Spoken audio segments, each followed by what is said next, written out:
अमूमन हम चिकन्स को 4 मुख्तलिफ बुनियादी अकसाम बेसिक कैटेगरीज का हिस्सा समझते हैं। पहली किस्म जो हेरिटेज नस्ल हो, जो कि कुदरती तौर पे अफजाइश करने वाले चिकन्स होते हैं, ब्रीडिंग वाले बर्ड्स होते हैं जिनकी नमो नशोनुमा की रफ्तार कदरे कम होती है, लेकिन ये लंबे अरसे तक जिंदा रहने वाले चिकन्स होते हैं।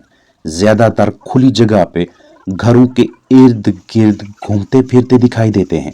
दूसरी एग लेइंग नस्ल, अंडे देने वाली नस्ल की अफजाइश का अवलीन मकसद अंडों का हसूल होता है। इनकी जिंदगी का दौरानिया निस्बतन छोटा यानी कम होगा। तीसरी वो किस्म जो कि डुअल पर्पस होती है, यानी दोनों मकासद के लिए इस्तेमाल होती है, अंडों के लिए भी और गोश्त के लिए भी। चौथी किस्म जिसे सिर्फ गोश्त के मकसद के लिए रखा जाए, इसकी नशोनुमा बहुत तेज होती है। अब ये तहकीक, ये रिसर्च इसलिए ज़रूरी है ताकि चिकन्स रखने के बाद अगर अंडे हासिल करने हों या गोश्त की अच्छी मिकदार दरकार हो तो कहीं आप गलत नस्ल का इंतखाब न कर बैठें। अब आपने मनसूबाबंदी करनी है और चिकन्स खरीदने हैं। जरहेज अंडे भी ले सकते हैं जिन्हें फर्टाइल एग्स कहते हैं।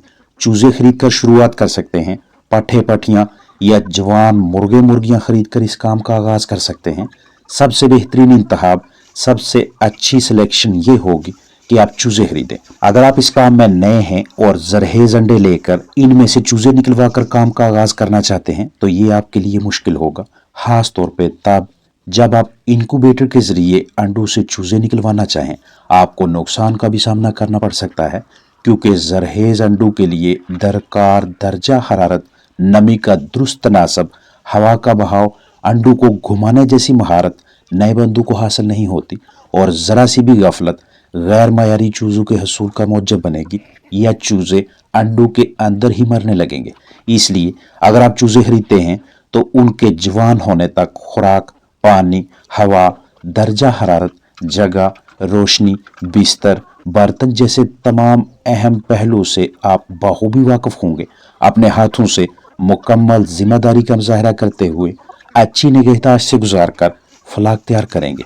आप पट्ठे पट्ठियाँ या जवान मुर्गियाँ खरीदते हैं तो इनकी खरीदारी में ये रिस्क होगा कि इनकी हिस्ट्री का, तारीख का आपको बाकायदा इल्म नहीं होता, जैसा कि कौन सी वैक्सीन हुई भी है या नहीं, कमर्शियल तैयारशुदा खुराक खिलाई गई या घरेलू जो ग़िज़ा दी गई वो मायारी थी या गैर मायारी, आया कि मुर्गियों पे किसी मरहले पे किसी बीमारी ने हमला किया था या कि नहीं।